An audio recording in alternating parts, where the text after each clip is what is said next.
Bonjour les amis, j'espère que vous allez bien. Je suis contente de vous retrouver pour ce 9e jour du challenge 365. Ça fait plus d'une semaine, ça y est. Coucou tout le monde.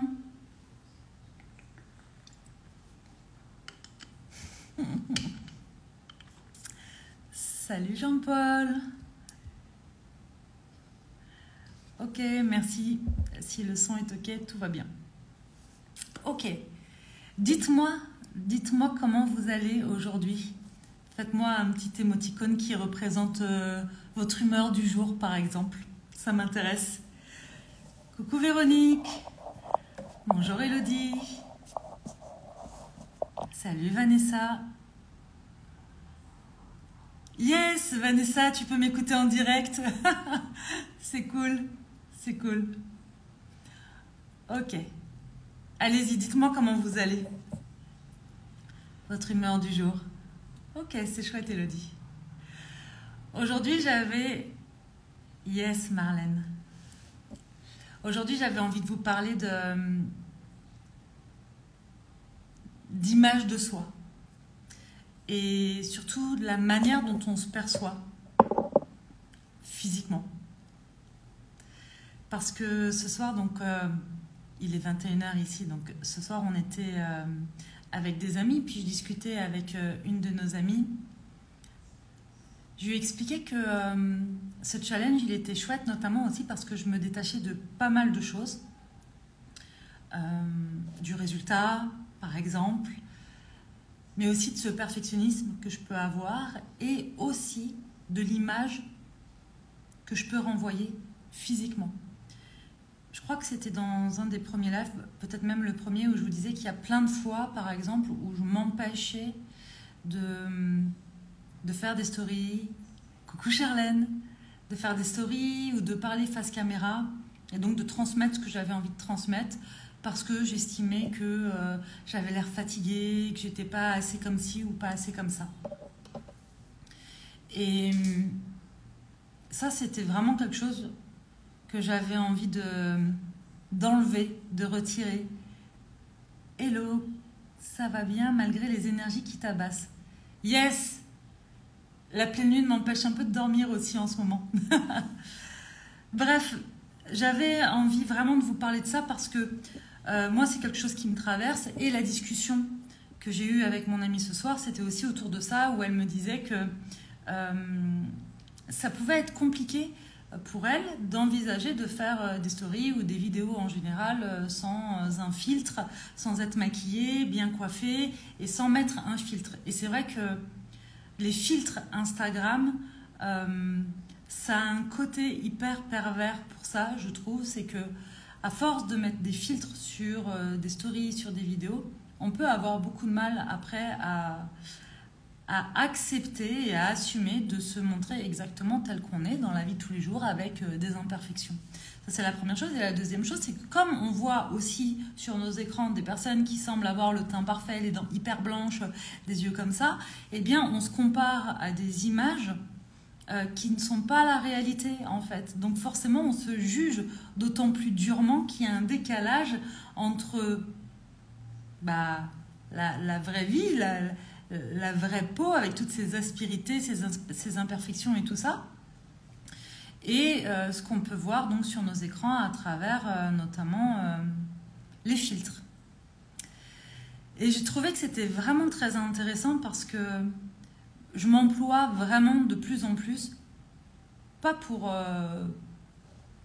l'extérieur, mais vraiment pour moi-même, de ne pas mettre de filtre. Donc en fait, les lives que je fais, la plupart du temps, je ne mets pas de filtre. Voire jamais. Je crois que la seule fois où je l'ai fait, c'est quand j'étais à l'hôtel à Bangkok pour atténuer un peu les couleurs derrière moi. Mais sinon, je m'emploie vraiment à ne pas mettre de filtre parce que j'ai envie de centrer toute mon attention et mon énergie sur ce qui compte vraiment, c'est-à-dire quel est le message que j'ai envie de vous transmettre.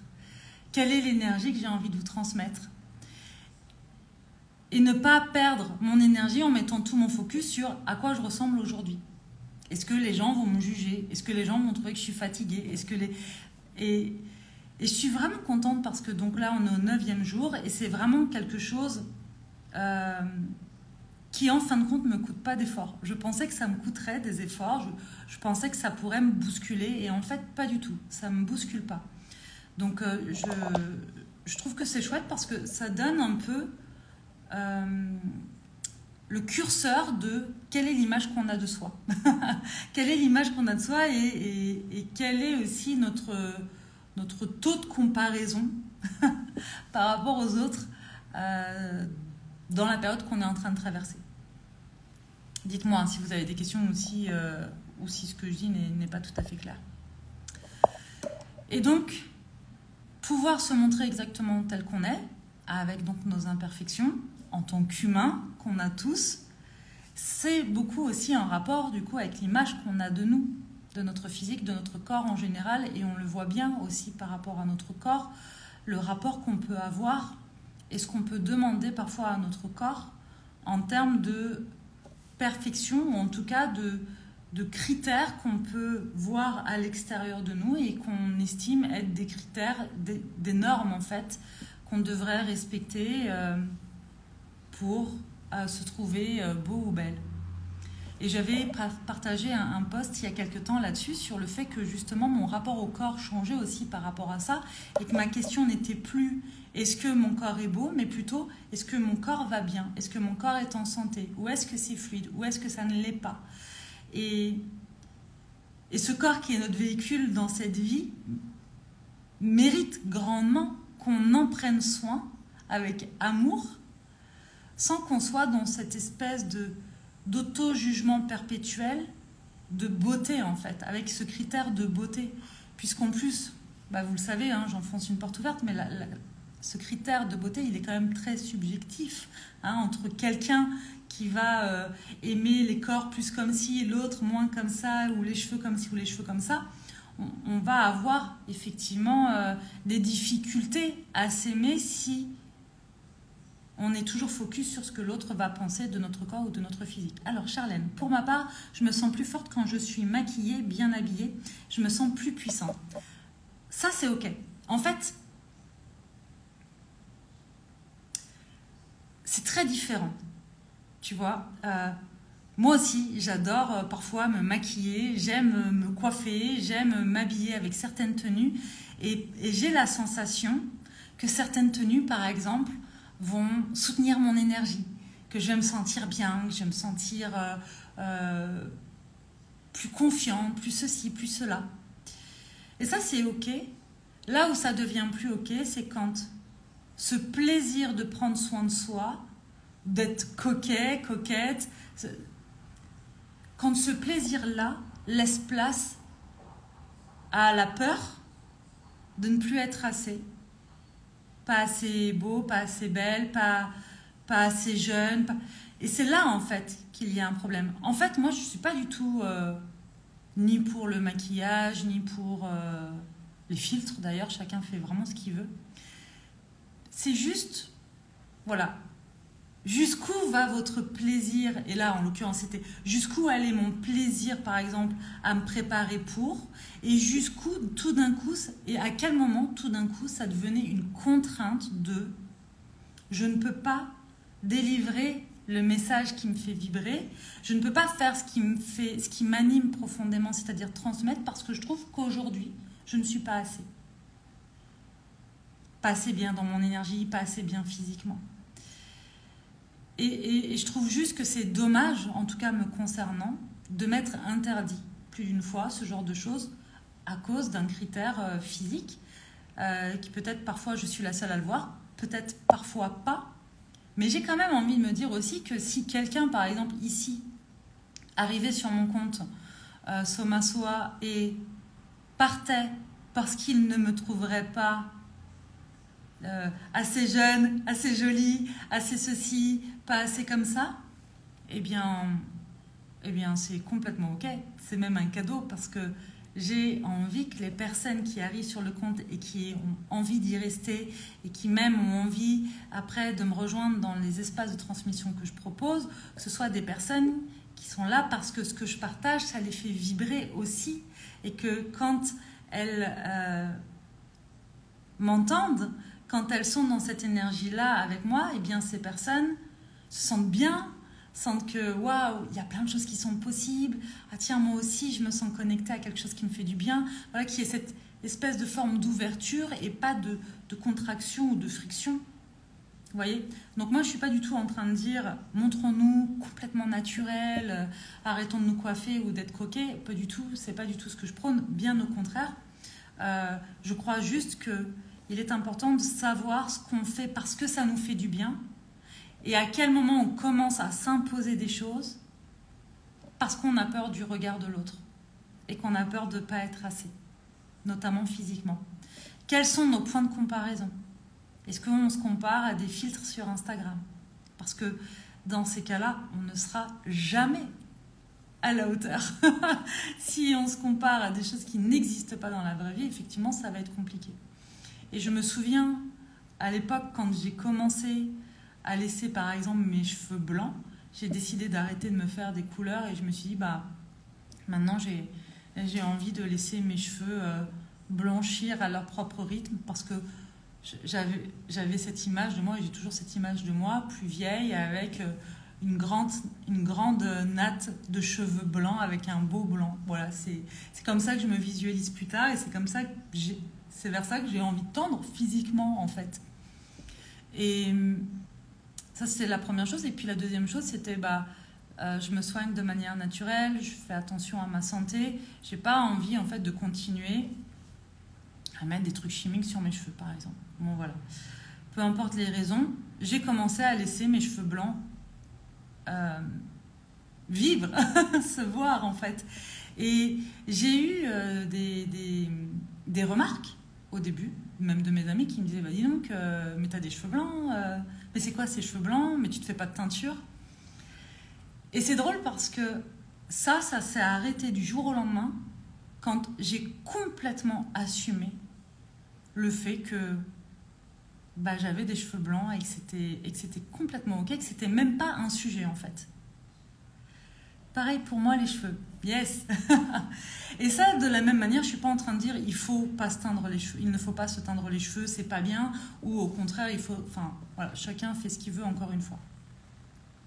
Mais c'est vrai qu'il y a quand même parfois une espèce de pression et un espèce de regard qu'on porte sur notamment les femmes qui commencent à avoir des cheveux blancs. Mais en règle générale, je trouve que la femme qui vieillit a encore une image aujourd'hui qui n'est pas très valorisée. C'est dommage, c'est dommage. Et je me souviens que donc mes cheveux commençaient à être de plus en plus blancs, voilà, jusqu'au moment où ça devenait de moins en moins choquant, alors soit parce qu'on s'y habituait, soit parce qu'en fait, le blanc et le noir se mêlaient et il n'y avait plus juste quelques cheveux blancs comme ça qui vraiment sautaient aux yeux. Et puis surtout, encore une fois, je crois que plus on assume ça, plus on le vit bien et moins ça devient un sujet pour nous, moins c'est un sujet pour les autres en fait.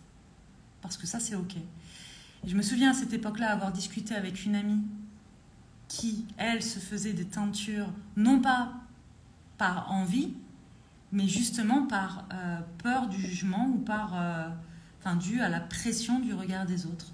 Et quand elle m'a vue avec mes cheveux blancs, elle avait cette envie de tenter, ce qu'elle a commencé à faire, et une de ses sœurs lui a quand même dit, mais tu te fais plus de teinture et puis t'as qu'à plus t'épiler en fait.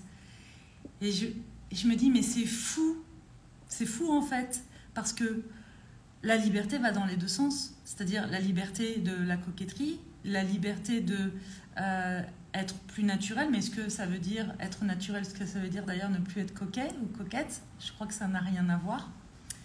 Alors, le problème, quand c'est par exemple la belle famille qui ont l'œil de lynx, c'est très gênant les remarques, ah, il faut que tu fasses des teintures. Eh bien, en fait, c'est un signe de se laisser aller. Oui, effectivement, ça peut être perçu comme un signe de laisser aller, mais je crois vraiment, encore une fois, que ça dépend beaucoup de la manière dont on se regarde soi-même et à quel point on peut justement assumer nos choix, et même nos choix physiques, en fait. Parce que ce qui fait qu'aujourd'hui, par exemple, laisser ses cheveux blancs, c'est un signe de laisser aller, et c'est pas et que c'est pas ok aux yeux de tout le monde, c'est parce qu'en fait, peut-être que c'est pas tant assumé par les femmes qui le font, j'en sais rien, mais à partir du moment où les femmes qui se laissent leurs cheveux blancs l'assument et que ça devient presque même, tu vois, une reconnexion à son pouvoir personnel, à sa puissance personnelle, de se dire, bah, en fait, je suis comme ça et je m'aime comme ça. C'est même pas enfin, je veux dire, c'est même pas un acte de rébellion. Il n'y a pas à ça. C'est je m'aime comme ça. Point barre. Et il n'y a plus de sujet à avoir. Et très honnêtement, que ce soit des amis, des inconnus ou la belle famille, en fait, la belle famille, mais n'importe qui d'ailleurs, a le pouvoir sur nous qu'on veut bien leur donner. Dans le Reels que je partageais quand je disais que le regard de l'autre a la valeur qu'on lui accorde, mais c'est exactement ça en fait. Okay, personne n'a le pouvoir de nous déstabiliser en nous critiquant, sauf si nous, on lui donne ce pouvoir-là, en fin de compte. Alors, Charlène, l'image de la femme naturelle rappelle l'image de la sorcière au nez crochu, à l'imaginaire collectif, le livre de Mona Chollet. Très bon livre, Sorcière de Mona Chollet, si vous ne l'avez pas lu et que l'histoire des femmes comme ça à travers le temps vous intéresse. Une histoire des femmes qui est aussi encore très d'actualité parce que dans son livre, elle déroule un peu toute cette histoire justement du temps aussi des sorcières où on brûlait les femmes au bûcher et quel impact ça a encore sur nous aujourd'hui en 2022 dans une société dite moderne. Qu'est-ce qui reste en fait? Et effectivement, tu as tout à fait raison, Charlène, ce qu'elle met en avant, c'est le fait que la vieillesse chez la femme, les cheveux blancs, c'est l'image de la sorcière au nez crochu. Mais ça, je crois que ça nous appartient aussi de le déconstruire déjà pour nous-mêmes en fait. Et puis ensuite, ensemble. Mais ce jugement, il peut venir de partout, mais je crois qu'il a vraiment de l'impact quand il vient avant tout de soi pour soi, vis-à-vis de soi. Voilà.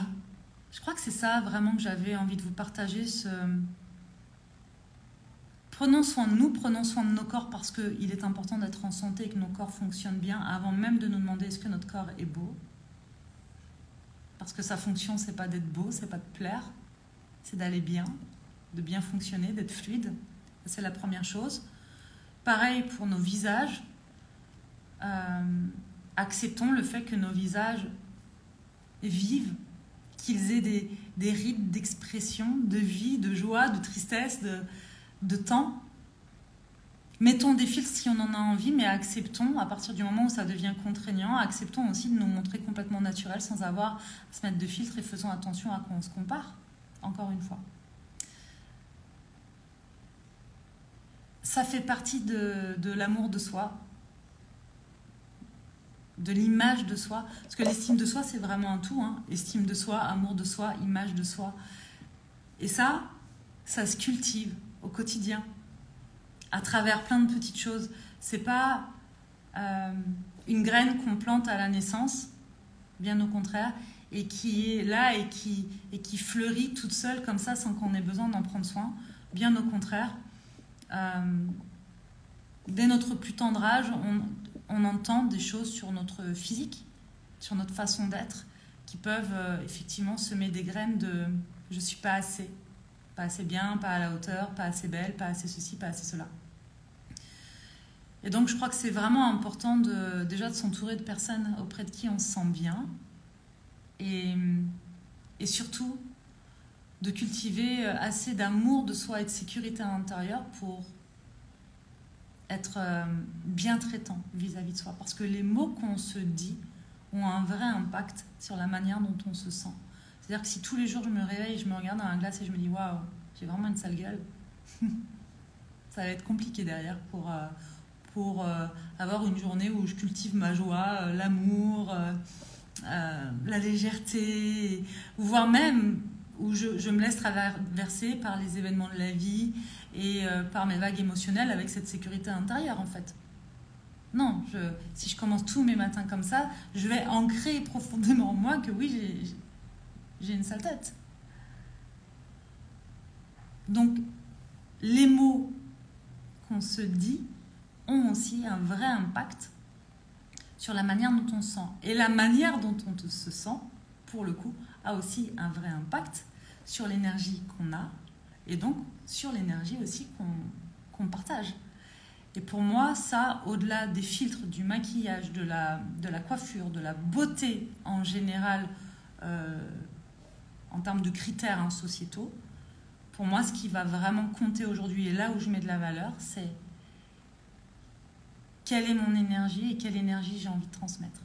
Quel est le message qui m'habite, qui me fait vibrer, sur quoi je suis en train de cheminer et qu'est-ce que j'ai envie de transmettre, parce que c'est ça qui me fait vibrer.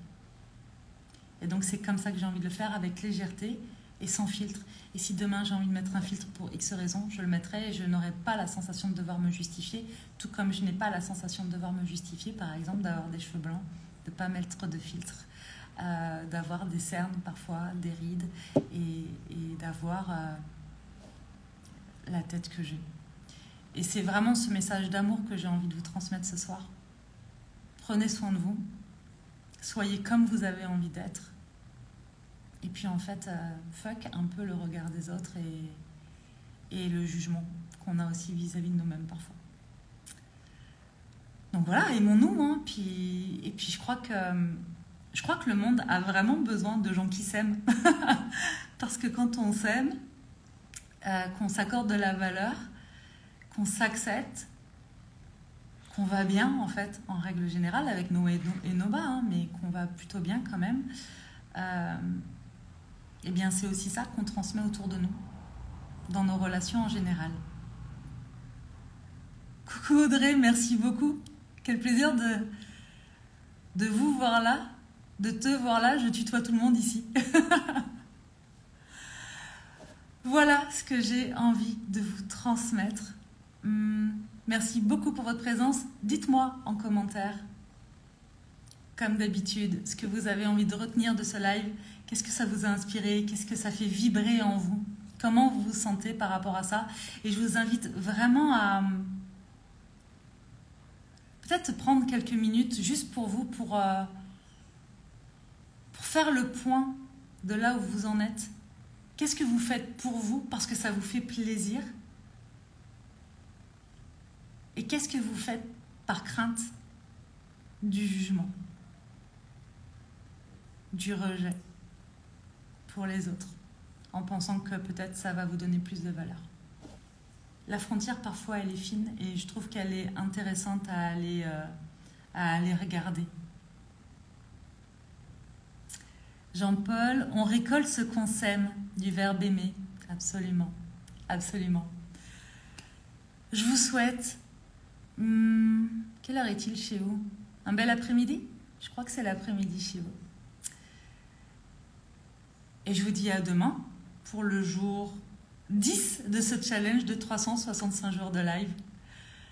Merci beaucoup pour votre présence, pour tous vos petits mots. Je vous envoie plein d'amour, plein de douceur. Et puis voilà, je crois que j'ai fait le tour. Je finis juste par vous dire, si vous voulez nous rejoindre dans Couple Alchimique, dans le programme Il est encore temps, on commence le 19 novembre. Le prix change à partir de dimanche. Voilà, allez, à très vite, à demain.